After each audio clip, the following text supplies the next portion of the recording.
What's going on, everybody, and welcome back to Comic Breakdown. In this video, we are jumping into Night Terror's Wonder Woman issue number 1. Coming from the writer Josie Campbell. The artist is Juan Ferreira. And not only is this the Wonder Woman aspect of this nightmare realm, but we're also jumping into Justice League Dark, with the likes of Detective Chimp and John Constantine, with Insomnia putting the world to sleep, heroes and villains alike, from Superman to the Joker. Insomnia has put everybody into this eternal slumber so that he can search for the Nightmare Stone, believing that Dr. Destiny hid this stone away inside the dreams or nightmares of one of our heroes. And so Insomnia goes looking for it. And while he does so, everybody goes to live their greatest fears and their biggest nightmares. And we have already seen how this plays out for Batman, for Superman, for the Flash. Now it is time to see what a demigod would fear. What is the Amazon's greatest nightmares? What is it that hides in the depths of her mind that would put fear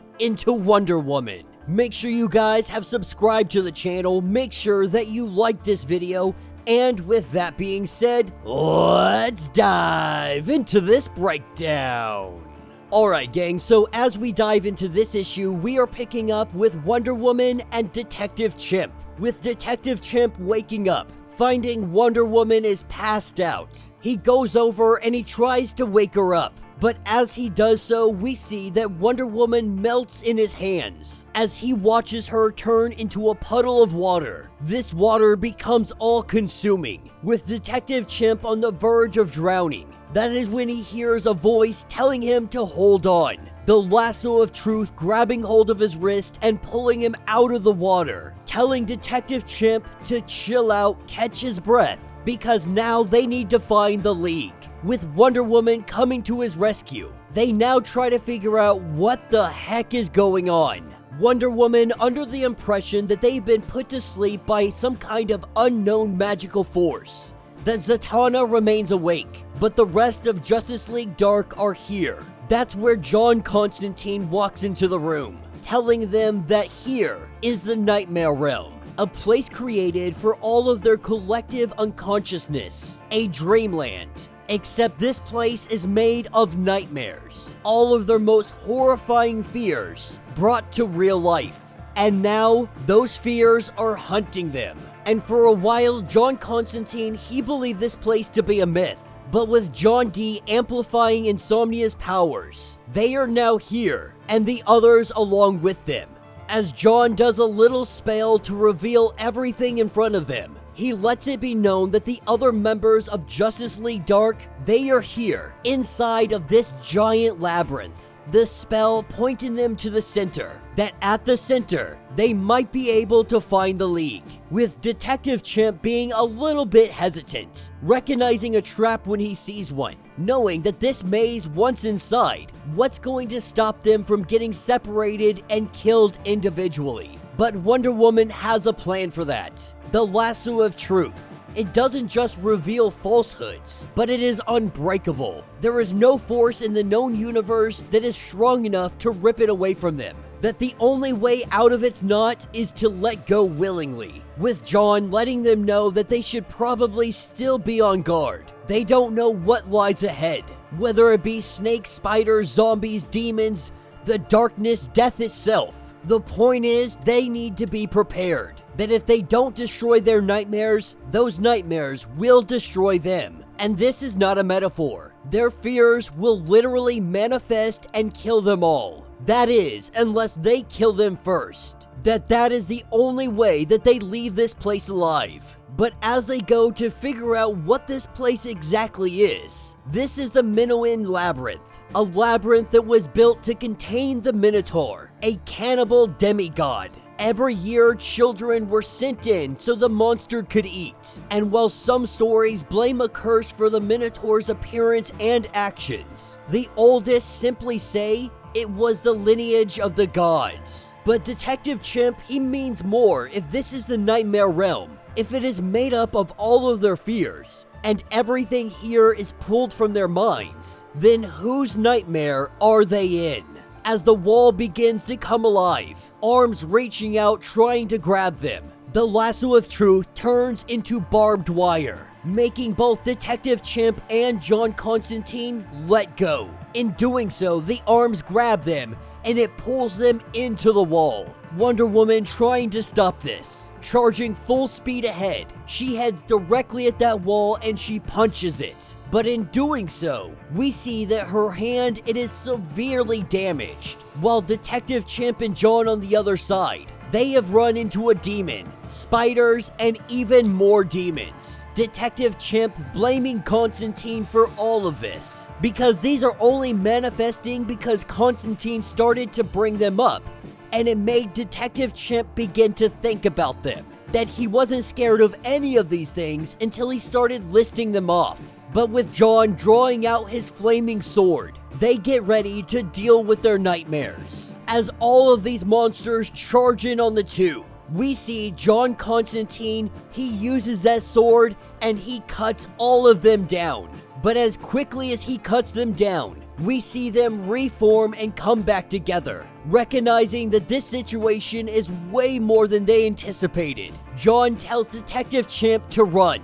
But as they run, we see the two of them get separated. John thinking to himself that if he can't get the Justice League Dark with him, then he will bring them all to him. Casting up a spell to the sky, we see John turn into flames, and he connects himself to all the members of Justice League Dark. And in this, he sees something that can't be. That is where we pick up with Wonder Woman, being able to break through this wall. Breaking down the wall, this is where she sees the children of Zeus, not in physical form, but in drawings, in illustrations on the wall. A voice speaking to her, letting her know that all the children of Zeus, they have all turned into monsters. The worst of the demigods. Every single one of them have been a failure to humanity, whether they be cannibals, criminals, or murderers. But the worst of them is Wonder Woman. As Wonder Woman goes on to listen to this story, we pick up with John. Walking through a gateway, this is where he finds Swamp Thing, Dr. Fate, Zatanna, and some others. But this is just a nightmare. Zatanna saying that she doesn't even remember him. She remembers that John used to be one of them, but he lied, he mocked, he didn't understand. With every word he spoke, he drove them all away. That everything had to be a fight with him. Everyone had to be reminded of their darkest moments so that he could relive his brightest. He needed the past to feel alive. Needed it more than he needed Justice League Dark. More than he needed Zatanna. And while she may have loved him once, she had stayed longer than most because of it. But it became too sad. John became too sad. As we pick back up with Wonder Woman, as she talks into the shield, we see it beginning to come alive. Almost like a Wonder Woman mixed with Medusa. It is telling her that she is no hero. That her, just like her siblings, they are monsters. The demigods of Zeus are never good. They are never pure. They are never heroes. As this creature comes to life, coming out of the shield, it begins to attack Wonder Woman. And while Wonder Woman knows this is not real, she refuses to break. She refuses to give in to the nightmares. Continuing to battle this creature even as it transforms into other things. We see this transform into a giant serpent. Though Wonder Woman is finally able to find Detective Chimp, them running into one another. This is where Wonder Woman, she gets eaten up by this giant serpent, with Detective Chimp calling out to her. He finds that he is already too late, and he fears that this may be the death of Wonder Woman. And that will be the end of this issue. So let me know what you guys think down in the comments. You know, usually I'm not a huge fan of Wonder Woman as a whole. There are some stories that I absolutely love. Usually the stories that fascinate me have to do with the gods, have to do with Greek mythology. In my own personal opinion, that is when Wonder Woman comics can truly thrive. For example, when she was in the Sphere of the Gods, that entire story arc was absolutely phenomenal. But it really does seem like DC Comics has a hard time finding where they're gonna put Wonder Woman, what they're gonna do with her. It seems more that she is being attached to Justice League Dark, which isn't necessarily a bad way to go with her. And so because of this attachment to the Justice League Dark, this story was much better than I anticipated, with Detective Chimp and John Constantine having their stories in here as well. And this isn't the first time that we have seen a shared nightmare collective. We have seen this both with Tim Drake and Jason Todd. But a lot like Superman, Wonder Woman's biggest fear is herself. Afraid that she will end up just like her siblings, all the children of Zeus, horrible monsters. She fears that she will be the same. She fears that her demigodness will take her down the very same path, that she won't be the hero, that she will end up as the villain. John Constantine's biggest fear is that everyone he loves will forget him, that they will move on without him. And we really haven't dove into Detective Chimp's biggest fears, though we did see him manifesting monsters and demons and spiders and snakes alike. But yet again, another promising story. Hopefully issue number 2, which will be closing out the story, is going to fold this in really nicely. But let me know your thoughts, let me know your theories if you would like to get completely caught up on everything going on with this story. Be sure to check out the link in my description as well as the top of this video. It will get you completely caught up on everything going on with Night Terrors. If you would like to support the channel, you can always do so by joining the channel membership. Much like Patreon, having multiple different tiers, from $1 to $50. From loyalty badges to comics every single month. Not only are you helping out the channel tremendously, but you are getting tons of perks in the process. Now, if you are unable to do this, do me a favor, subscribe to the channel, like this video, hit that notification bell, and with that being said, until the next breakdown.